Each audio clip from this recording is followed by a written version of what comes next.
L'éthique à Nicomaque d'Aristote, livre 7e, chapitre 7. Quant aux plaisirs et aux souffrances, aux désirs et aux aversions qui concernent l'essence du toucher et du goût, et auxquels seuls nous avons limité plus haut les idées de débauche et de sobriété, il peut se faire, selon les individus,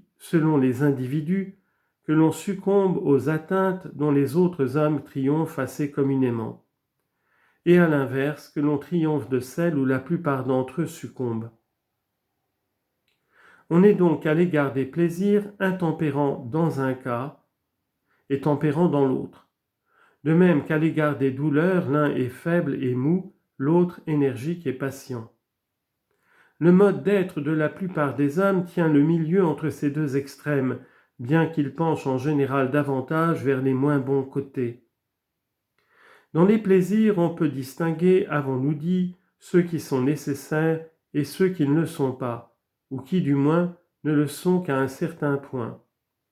Mais les excès ne sont pas nécessaires non plus que les abstinences, et l'on peut en dire autant pour les désirs que pour les peines que l'homme éprouve. Celui donc qui se livre aux excès dans les plaisirs, ou qui poursuit les plaisirs avec excès par une décision réfléchie, et seulement pour eux-mêmes, et non en vue d'un autre résultat, celui-là est vraiment débauché et dissolu. Par une suite nécessaire de son caractère, un tel homme ne se repentira jamais, et par conséquent il est inguérissable. L'homme au contraire qui s'abstient et se prive trop obstinément du plaisir est l'opposé de celui-là. Et entre les deux, celui qui tient un juste milieu est sage et sobre. Sophrone. On peut faire la même remarque relativement à celui qui fuit les souffrances du corps, mais non pas parce qu'il est hors d'état de les endurer, mais parce qu'il veut les éviter par décision réfléchie. Parmi ceux qui agissent en ceci sans volonté réfléchie, on peut distinguer l'homme qui est entraîné par le plaisir et l'homme qui le recherche pour se soustraire à la douleur que ses appétits lui causent. Et l'on doit faire entre eux une assez grande différence. Tout le monde trouverait plus blâmable celui qui, sans aucun appétit ou sollicité par des appétits très faibles, ferait quelque acte honteux que celui qui est emporté par des appétits indomptables. Ainsi tout le monde trouve celui qui frappe sans colère plus coupable que celui qui frappe dans son emportement. Que ferait-il donc cet homme de sang-froid s'il venait à être transporté par la passion?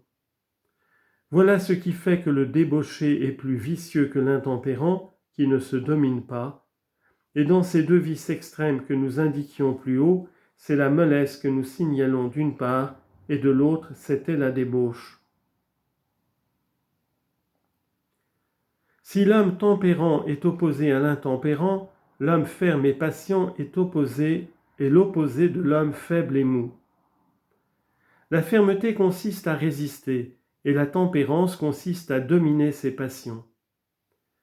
Mais il faut mettre une différence entre dominer et résister, de même qu'il faut en mettre une entre n'être pas vaincu et triompher. Aussi faut-il placer la tempérance au-dessous de la fermeté qui résiste et qui supporte. Celui qui succombe là où la plupart des hommes résistent ou peuvent résister n'est qu'un caractère mou et languissant. Car la langueur est une des espèces de la mollesse. Tel par exemple laisse traîner son manteau pour ne pas se donner la peine de le relever. Il prend des airs de malade et ne se croit pas cependant fort à plaindre, quelque pareil qu'il se rende à ceux qui sont à plaindre réellement. De même pour la tempérance et l'intempérance.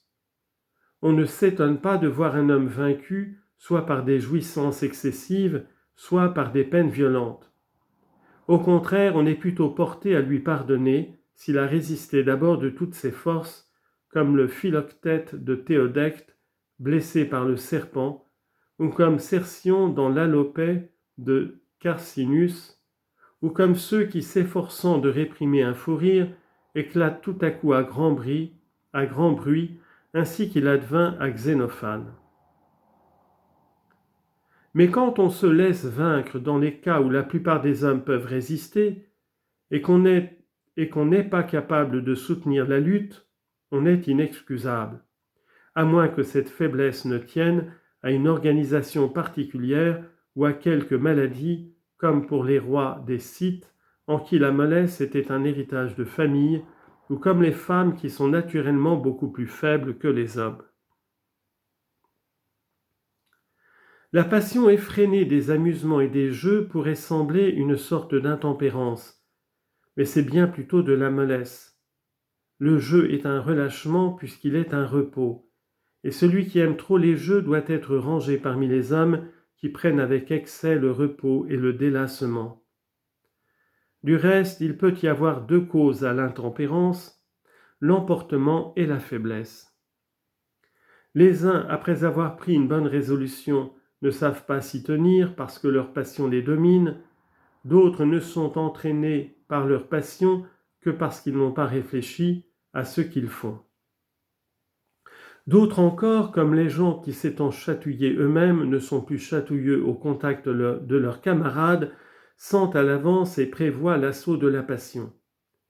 Ils se mettent avec vigilance sur leur garde, réveillent leur raison et ne se laissent pas vaincre par les passions, qui les assiègent, qu'elles soient agréables ou pénibles.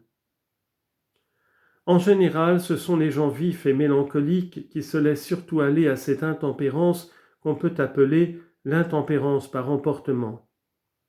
Les uns par l'ardeur de leur nature, les autres par la violence de leurs sensations, sont incapables d'attendre les ordres de la raison parce qu'ils ne suivent guère que leur imagination et leurs impressions.